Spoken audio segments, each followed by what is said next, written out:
ತೇಜ್ ಪ್ರಭು ನ್ಯೂಸ್ಗೆ ಸ್ವಾಗತ. ಯಮಕನ್ಮರಡಿಯ ಸ್ಥಳೀಯ ಸರ್ಕಾರಿ ಪದವಿ ಪೂರ್ವ ಮಹಾವಿದ್ಯಾಲಯದಲ್ಲಿ ತಾಲೂಕಾ ಕಾನೂನು ಸೇವಾ ಸಮಿತಿ, ನ್ಯಾಯವಾದಿಗಳ ಸಂಘ ಹಾಗೂ ರಾಷ್ಟ್ರೀಯ ಸೇವಾ ಯೋಜನಾ ಘಟಕದ ಸಂಯುಕ್ತ ಆಶ್ರಯದಲ್ಲಿ ಮಾನವ ಕಳ್ಳ ಸಾಗಾಣಿಕೆ ಕುರಿತು ವಿಶೇಷ ಕಾರ್ಯಕ್ರಮ ಜರುಗಿತು.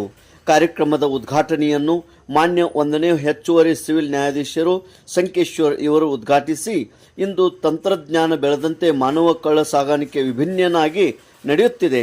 ಮೊಬೈಲ್ ಬಳಕೆ ಎಷ್ಟು ಉಪಯೋಗಕಾರಿ ಆಗಿದೆಯೋ ಅಷ್ಟೇ ದುರುಪಯೋಗ ಕೂಡ ಹೆಚ್ಚುತ್ತಿವೆ. ಆದ ಕಾರಣ ಎಂಥ ಆಮಿಷ ತೋರಿಸಿದರೂ ಯಾರನ್ನು ಸಲನಾಗಿ ನಂಬಬಾರದು ಎಂದು ತಿಳಿಸಿ, ಪೋಕ್ಸೋ ಕಾಯ್ದೆ, ಬಾಲ ನ್ಯಾಯ ಕಾಯ್ದೆಗಳ ಕುರಿತು ವಿವಿಧ ನೈಜ ಪ್ರಕರಣಗಳನ್ನು ಉದಾಹರಣೆ ನೀಡಿ ಮಕ್ಕಳಿಗೆ ತಿಳಿಸಿದರು. ಸಂಪನ್ಮೂಲ ವ್ಯಕ್ತಿಯಾಗಿ ಭಾಗವಹಿಸಿದ ಶ್ರೀ ಗಣೇಶ್ ಕಾಂಬ್ಳೆ ನ್ಯಾಯವಾದಿಗಳು ಸಂಕೇಶ್ವರ್ ಇವರು ಮಾತನಾಡಿ, ಇಂದಿನ ದಿನಗಳಲ್ಲಿ ಉದ್ಯೋಗದ ಆಮಿಷ ಒಡ್ಡಿ ಜನರನ್ನು ಹೊರ ದೇಶಗಳಿಗೆ ಕರೆದುಕೊಂಡು ಹೋಗಿ ಅಲ್ಲಿ ಅವರ ಪಾಸ್ಪೋರ್ಟ್ ಕಸಿದುಕೊಂಡು ಜೀತದ ರೀತಿಯಲ್ಲಿ ದುಡಿಸಿಕೊಂಡಿರುವ ಹಲವಾರು ಪ್ರಕರಣಗಳು ನಡೆಯುತ್ತಿವೆ. ಆದ ಕಾರಣ ನಾವೆಲ್ಲರೂ ಮಾನವ ಕಳ್ಳ ಸಾಗಾಣಿಕೆ ಬಗ್ಗೆ ಜಾಗೃತರಾಗಬೇಕಿದೆ ಎಂದು ತಿಳಿಸಿದರು. ಕಾರ್ಯಕ್ರಮದ ಅಧ್ಯಕ್ಷತೆಯನ್ನು ಕಾಲೇಜು ಅಭಿವೃದ್ಧಿ ಸಮಿತಿಯ ಉಪಾಧ್ಯಕ್ಷರು ಶ್ರೀ ವೀರಣ್ಣ ಬಿಚುರಟ್ಟಿ ವಹಿಸಿದ್ದರು. ಪ್ರಾಚಾರ್ಯ ಎಸ್.ಎ. ರಾಮನಕಟ್ಟಿ ಉಪಸ್ಥಿತರಿದ್ದರು. ಕಾರ್ಯಕ್ರಮದ ಕುರಿತು ಅನಿಸಿಕೆ ವ್ಯಕ್ತಪಡಿಸಿದರು. ಕಾರ್ಯಕ್ರಮವನ್ನು ಎಸ್.ಆರ್. ತಬರಿ ನಿರೂಪಿಸಿದರು. ಉಪನ್ಯಾಸಕ ಬಿ.ಬಿ. ಕೊಡ್ಲಿ ಸ್ವಾಗತಿಸಿದರು. ಉಪನ್ಯಾಸಕ ಎ.ಎ. ಕ್ಯೂಂಡಾ ಇವರು ವಂದನೆ ಸಲ್ಲಿಸಿದರು. ತೇಜ್ ಪ್ರಭು ನ್ಯೂಸ್, ಯಮಕನ್ಮರಡಿ.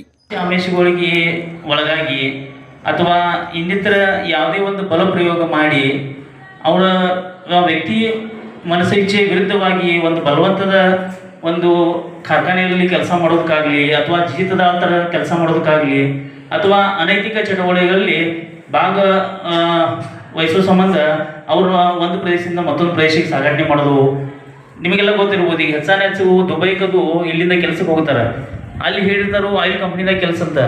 ಆದರೆ ಅಲ್ಲಿ ದುಬೈಗೆ ಹೋದ ನಂತರ ಅವ್ರ ಪಾಸ್ಪೋರ್ಟ್ ಎಲ್ಲ ಜಪ್ತು ಮಾಡ್ಕೊಂಡು ಇನ್ನೊಬ್ಬರ ಮನೆಯಾಗ ಜೀತದ ಕೆಲಸ ಸಂಬಂಧ ಇಟ್ಟಿರ್ತಾರೆ.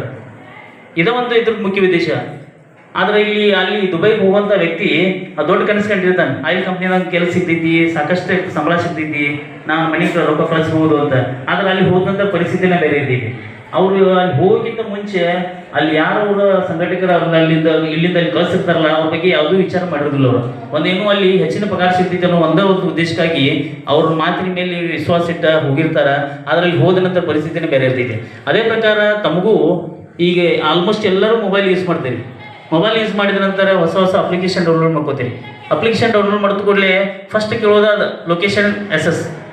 ಅದಕ್ಕೆ ನೀವು ಪರ್ಮಿಷನ್ ಕೊಟ್ಟರೆ ಮುಂದೆ ಹೋಗ್ತೈತೆ. ಅದು ಲೊಕೇಶನ್ ಎಸ್ ಅಂದರೆ ನೀವು ಮೊಬೈಲ್ ಎಲ್ಲಿ ಯೂಸ್ ಮಾಡ್ತಿರ್ತೀರಿ, ನಿಮ್ಮ ಲೊಕೇಶನ್ ಟ್ರ್ಯಾಕ್ ಮಾಡೋ ಸಂಬಂಧ ಲೊಕೇಶನ್ ಎಸ್ ಕೇಳ್ತಾರೆ ಅವರು. ಆಮೇಲೆ ತಮ್ಮ ಡಾಟಾ ಅಸೆಸ್ ಮಾಡೋದು ಕೇಳ್ತಾರೆ, ಅದಕ್ಕೂ ನೀವು ಓಕೆ ಕೊಡ್ತೀರಿ. ಅಂದರೆ ನಿಮ್ಮ ಫೋನ್ದಾಗ ಯಾವ ರೀತಿ ಡಾಟಾಗಳು ಇರ್ತಾವಲ್ಲ ಅದೆಲ್ಲನೂ ಆ ಒಂದು ಆ್ಯಪ್ ಏನು ಹ್ಯಾಂಡಲ್ ಮಾಡ್ತಿರ್ತಾರಲ್ಲ ಅವ್ರ ಕಡೆ ಹೋಗಿರ್ತೈತಿ. ತಮ್ಮ ಏನು ಫೋಟೋಸ್ ಆಗಲಿ ಅಥವಾ ತಮ್ಮ ಕಾಂಟ್ಯಾಕ್ಟ್ ಲಿಸ್ಟ್ ಆಗಲಿ ಎಲ್ಲನೂ ಅವ್ರಿಗೆ ಸಿಗುತ್ತೆ. ಅದಕ್ಕಾಗಿ ಅನ್ನೋನ್ ಅಪ್ಲಿಕೇಶನ್ಸ್ಗೆ ತಾವು ಯಾವುದೂ ಅದನ್ನು ಇನ್ಸ್ಟಾಲ್ ಮಾಡ್ಕೋಬಾರ್ದು. ಯಾವ ಅವಶ್ಯಕತೆ ಅದಾವು ಅವನಟ್ಟೆ ಇನ್ಸ್ಟಾಲ್ ಮಾಡ್ಕೋಬೇಕು. ಅನ್ನೆಸೆಸರಿ ವಿಡಿಯೋಸ್ಗಳು ಬರ್ತಾವೆ. ಈಗ ತಾವು ಸುಮಾರಾಗಿ ಯಾವಾಗಲೇ ರೀಲ್ಸ್ ನೋಡ್ಬೇಕಿದ್ರೆ, ಕಾಮಿಡಿ ರೀಲ್ಸ್ ನೋಡ್ಬೇಕಾದ್ರೆ ಯಾರೇ ತಮ್ಮ ಗೆಳೆಯರಿಗೆ ಅದನ್ನು ಶೇರ್ ಮಾಡಿರಿ ಅಂದ್ರೆ ನೆಕ್ಸ್ಟ್ ರೀಲ್ಸ್ ಎಲ್ಲ ಕಾಮಿಡಿ ಹೋಗಿ ಬರ್ತಾವೆ. ಹೌದಿಲ್ಲ? ನೋಡ್ಬೇಕಾದ್ರೆ ನೀವು ಮತ್ತೊಂದು ಯಾವುದೇ ರೀತಿ ಒಂದು ಈ ಪೋಕ್ಸೋ ಕಾಯ್ದೆ ಪ್ರಕಾರ ಮಗು ಅಂತಂದ್ರೆ 18 ವರ್ಷದೊಳಗಿನ ಇಲ್ಲ, ಅದು ಬಾಯ್ ಆಗಿರ್ಬೋದು ಅಥವಾ ಗರ್ಲ್ ಆಗಿರ್ಬೋದು, 18 ವರ್ಷದೊಳಗೆ ಯಾರು ಇರ್ತಾರೋ ಅವರೆಲ್ಲರೂ ಮಗು ಅನ್ನೋ ಡೆಫಿನೇಷನ್ ಅಲ್ಲಿ ಪೋಕ್ಸೋ ಕಾಯ್ದೆಯಲ್ಲಿ ಬರುತ್ತೆ. ಯಾವ್ಯಾವ ರೀತಿಯಲ್ಲಿ ಅಂದ್ರೆ ನಾನಾ ರೀತಿಯಲ್ಲಿ ನಮ್ಮ ಸಮಾಜದಲ್ಲಿ ನಾನಾ ರೀತಿಯಲ್ಲಿ ಮಕ್ಕಳ ಮೇಲೆ ಅಂದ್ರೆ ಹೆಣ್ಮಕ್ಳ ಮೇಲೆ ಆಗಿರ್ಬೋದು, ಚಿಕ್ಕ ಗಂಡು ಮಕ್ಕಳ ಮೇಲೂ ಕೂಡ ಲೈಂಗಿಕ ದೌರ್ಜನ್ಯಗಳು ನಾನಾ ರೀತಿಯಲ್ಲಿ ಅಂದ್ರೆ ಕುಟುಂಬದಲ್ಲಿ ಆಗಿರ್ಬೋದು, ಹಳ್ಳಿಯಲ್ಲಾಗಿರ್ಬೋದು, ಶಾಲೆ ಕಾಲೇಜು ಎಲ್ಲ ಬೇರೆ ಬೇರೆ ರೀತಿಯೆಲ್ಲ ನಡೆದಿರ್ತವೆ. ಇಂಥವನ್ನ ತಡೆಗಟ್ಟ ಉದ್ದೇಶದಿಂದಲೇ ಈ ಪೋಕ್ಸೋ ಕಾಯ್ದೆಯನ್ನ ಜಾರಿ ತಂದರೆ. ಒಂದು ಎಕ್ಸಾಂಪಲ್, ಒಂದು ಕೇಸ್ ಹೇಳಿದ್ರೆ ನಿಮ್ಗೆ ಅರ್ಥ ಆಗುತ್ತೆ ಯಾವ ರೀತಿ ಅಂತಂದ್ರೆ.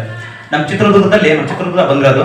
ನಮ್ಮ ಚಿತ್ರದುರ್ಗ ಒಂದು ಕೇಸ್ ನಡೀತು. ಏನಪ್ಪಾ ಅಂದ್ರೆ 16-17 ವರ್ಷ ಅನ್ಸುತ್ತೆ ಹುಡುಗಿದು. ಆ ಹುಡುಗಿ ಏನ್ ಮಾಡ್ತಾಳೆ, ಕಾಲೇಜಿಗೆ ಹೋಗ್ಬೇಕಾದ್ರೆ ಸ್ವಂತ ಮಾವನ ಮಗ ಏನ್ ಮಾಡ್ತಾನೆ, ಆ ಹುಡುಗಿನ ಇಷ್ಟಪಡ್ತಾ ಇದೀನಿ ಅಂತ ಅಂದ್ಬಿಟ್ಟು ಏನ್ ಮಾಡ್ತಾನೆ, ಬೈಕಲ್ಲಿ ಕರ್ಕೊಂಡು ಅವ್ರ ಮನೆಗೆ ಒಂದು ದೇವಸ್ಥಾನ ಹತ್ರ ಮದುವೆ ತಾಳಿ ಕಟ್ಕೊಂಡು ಆ ಹುಡುಗರ ಮನೆಗೆ ಕರ್ಕೊಂಡು ಹೋಗ್ಬಿಡ್ತಾನೆ. ರಿಲೇಟಿವ್ ಅಲ್ಲ, ಅವ್ರು ಸುಮ್ಮನೆ ಆಗ್ಬಿಡ್ತಾರೆ, ಬಿಡತ್ತೆ ಸಂಬಂಧಿಕರು ಮದುವೆ ಆಗಿಬಿಡ್ತಾರೆ, ಬಿಡತ್ತೆ ಚೆನ್ನಾಗಿರ್ಲಿ ಅಂತಂದು ಗಂಡನ ಮನೆ ಇರುತ್ತೆ ಮಗು. 16-17 ವರ್ಷ, ಒಂದು 6 ತಿಂಗಳಾಗುತ್ತೆ. 6 ತಿಂಗಳಾದ ನಂತರ ಏನ್ ಮಾಡ್ತಾನೆ, ಆ ಹುಡುಗ ಅದು ಗಂಡ ಏನಿರ್ತಾನೆ ಮದುವೆ ಆಗಿರ್ತಾನಲ್ಲ, ಆ ಹುಡುಗ ಏನಾಗ್ತಾನೆ, ಕುಡಿದು ಬರೋದು ಮತ್ತು ಗಲಾಟೆ ಮಾಡೋದೆಲ್ಲ ಮಾಡ್ತಾನೆ. ಅವಾಗ ಏನು ಮಾಡ್ತಾರೆ, ಆ ಹುಡುಗಿ ಏನು ಮಾಡ್ತಾರೆ, ರಿಲೇಟಿವ್ಸ್ ಹೇಳ್ತಾರೆ, ಅಮ್ಮ ಈ ಥರ ನನ್ನ ಗಂಡಿಗೆ ಬಂದು ಕುಡಿದು ಬಂದು ಸುಮ್ಮನೆ ಗಲಾಟೆ ಮಾಡೋದು ಹೊಡೆಯೋದೆಲ್ಲ ಹಿಂಗೆ ಮಾಡ್ತಾನೆ ಅಂದ ಕೂಡಲೇ ಆ ಮಗುನ ಏನು ಮಾಡ್ತಾರೆ, ಕರ್ಕೊಂಬರ್ತಾರೆ. ಆ ರಿಲೇಟಿವ್ಸ್ ತಾಯಿ ಏನು ಇರ್ತಾರೋ ತಾಯಿ ತಂದೆ ಕರ್ಕೊಂಡೋಗಿ ಕಂಪ್ಲೇಂಟ್ ಕೊಡಿಸ್ತಾರೆ.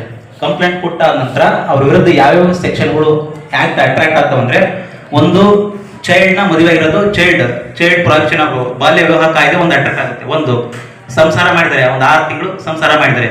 ಸಂಸಾರ ಮಾಡಿದ್ರಿಂದ ಸೆಕ್ಷುವಲ್ ಇಂಟರ್ಕೋರ್ಸ್ಗಳೆಲ್ಲ ಆಗಿರ್ತವೆ, ಪೋಕ್ಸೋ ಆ್ಯಕ್ಟ್ನು ಅಟ್ರಾಕ್ಟ್ ಆಗುತ್ತೆ. ಇಮಿಡಿಯೇಟ್ಲಿ ಅವ್ರು ಕಂಪ್ಲೇಂಟ್ ಕೊಟ್ಟಾದ ನಂತರ ಅವ್ನು ಇಮಿಡಿಯೇಟ್ಲಿ ಹುಡುಗನ್ನ ಅರೆಸ್ಟ್ ಮಾಡಿಬಿಟ್ಟು, ಮತ್ತು ಮದುವೆಗೆ ಏನೋ ಅವರು ರಿಲೇಟಿವ್ಸ್ ಇರ್ತಾರೆ ಅವ್ರನ್ನೂ ಅರೆಸ್ಟ್ ಮಾಡ್ತಾರೆ.